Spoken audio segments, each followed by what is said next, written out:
किस पापी ने मेरे शूल को हिलाया है? कौन अधर्मी है जिसने मेरी भोग समाधि को भंग किया है? कौन है जिसने मुझे इतनी पीड़ा पहुंचाई है?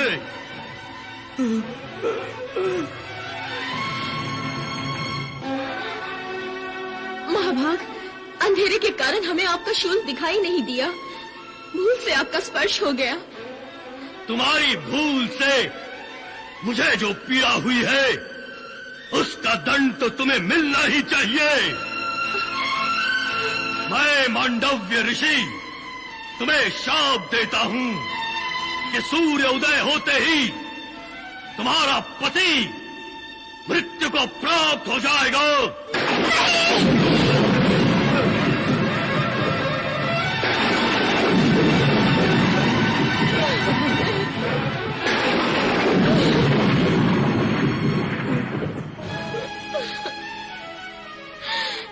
श्राप, इतना भयंकर श्राप, एक छोटी सी भूल के लिए इतना कठोर दंड।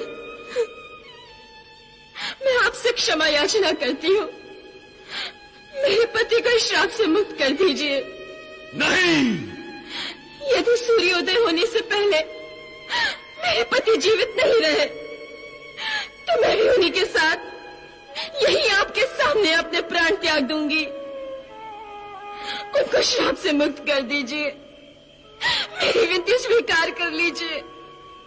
मेरी विनती स्वीकार कर लीजिए। मेरी विनती स्वीकार कर लीजिए। कमान से निकला तीर और मुख से निकला शाप या वरदान कभी वापस नहीं लिया जा सकता। मैं मांडव्य ऋषि हूं, जो बोल दिया वही होगा। इस शाप को कोई नहीं टाल सकता। सूर्योदय होते ही तुम्हारा पति मृत्यु को प्राप्त हो जाएगा। मृत्यु को प्राप्त हो जाएगा। तो क्या आप अपनी क्षण भर की पीड़ा के लिए मेरे पति के प्राणों को यमदूत के हवाले कर देंगे? अनजाने में हुई भूल के लिए प्राण दंड देंगे? अगर आपको प्राण ही लेने हैं तो मेरे ले लीजिए, मगर मेरे पति को शाप से मुक्त कर दीजिए। मेरे पति को शाप से मुक्त कर दीजिए।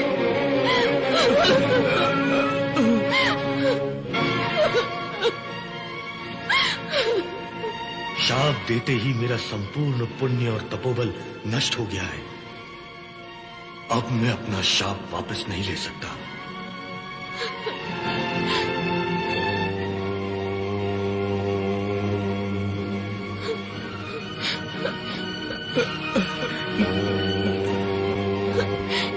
ये कैसा न्याय है? एक निर्दोष के साथ ऐसा व्यवहार।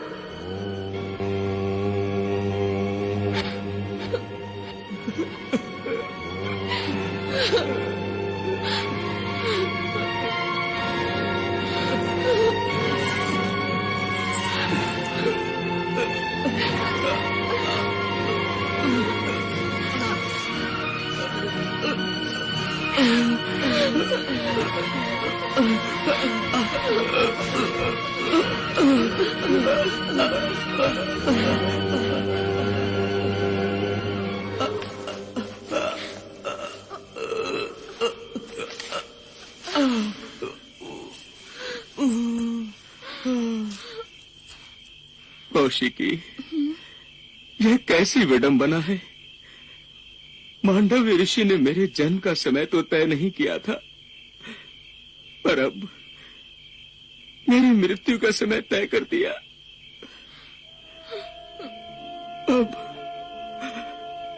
हम दोनों का साथ केवल सूर्योदय तक का। नहीं स्वामी, इस ऋषि का शाप तो मुझे इस देह से मुक्त कर देगा, परंतु मेरी आत्मा सदा अशांत रहेगी। नहीं स्वामी नहीं। तुम्हें दुख और वैधव्य की पीड़ा में देखकर कभी शांति नहीं मिलेगी उसे, कभी शांति नहीं मिलेगी नहीं उसे। स्वामी नहीं। अब हमारे साथ केवल सूर्य उदय तक का है, बस केवल सूर्य उदय तक का। नहीं स्वामी, मैं ऐसा नहीं होने दूंगी। मैं सहायता मांगूंगी, निवेदन करूंगी, प्रार्थना करूंगी कि वो हमें शाप से मुक्ति दिलाए। मैं आती हूँ स्वामी, मैं भी आती हूँ स्वामी।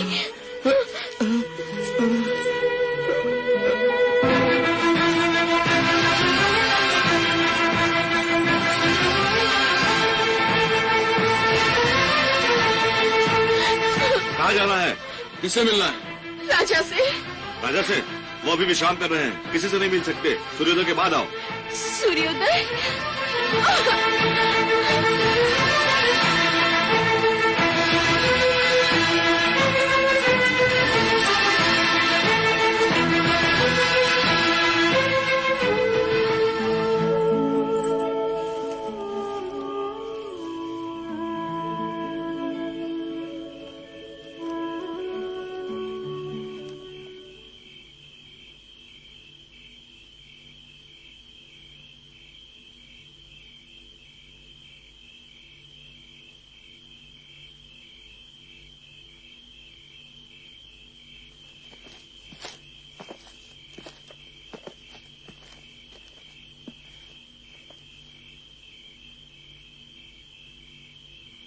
कहो देवी, रात्रि के इस पहर में तुमने हमें क्यों स्मरण किया?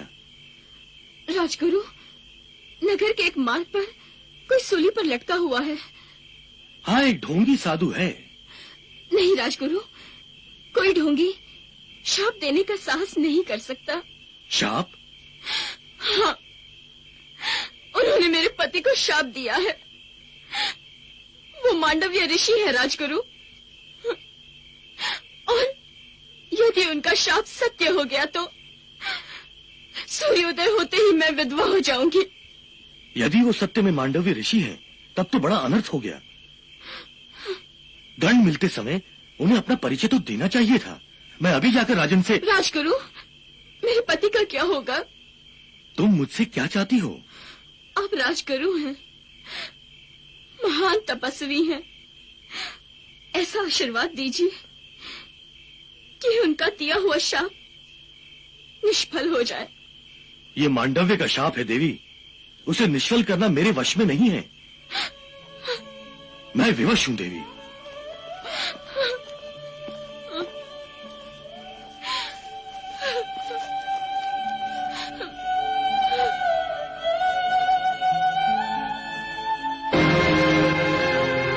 हे दसों दिशाओं, हे गंधर्व अप्सराओं, हे देवताओं, मेरे पति की रक्षा कीजिए, मेरे पति की रक्षा कीजिए, मेरे पति की रक्षा कीजिए।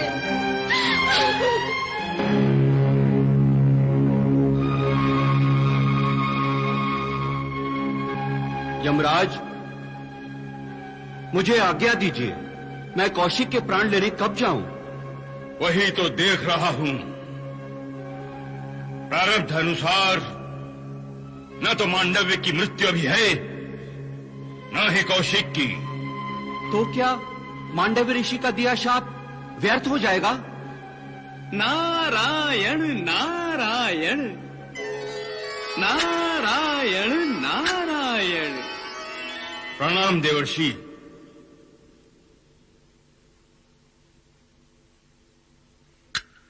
किस समस्या में उलझे हैं धर्मराज? ऋषि श्रेष्ठ, मांडव ऋषि ने कौशिकी को तो शाप दे दिया, परंतु कौशिकी के पति की मृत्यु अभी दूर है। मैं सोच रहा था,